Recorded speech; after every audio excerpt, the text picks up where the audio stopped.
రీసెంట్గా అమెరికాలో Europe migration politics జరుగుతున్నాయి.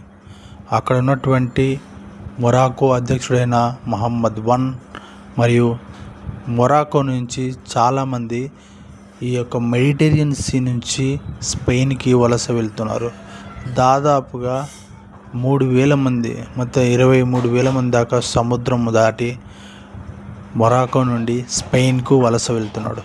దీనివలన అక్కడ ఉన్నటువంటి మహమ్మద్ సిక్స్ అనేటువంటి నేత కారణమే అయి ఉండొచ్చని స్పెయిన్ భావిస్తుంది. దీని వెనుక ఇంకో కోణం ఏంటంటే అమెరికా కూడా దీనికి సపోర్ట్ చేస్తుందని ఇంటర్నేషనల్ లాస్ కూడా చెప్తున్నాయి.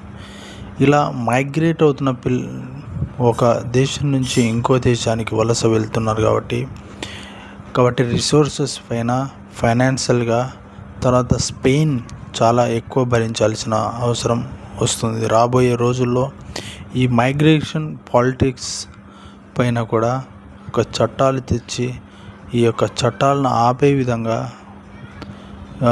మొరాకో నుంచి స్పెయిన్ తర్వాత ఇతర దేశాల మధ్య కూడా ఇంటర్నేషనల్ రిలేషన్స్ దెబ్బతినడానికి ఇది ఒక ముఖ్య కారణమని చెప్పవచ్చు.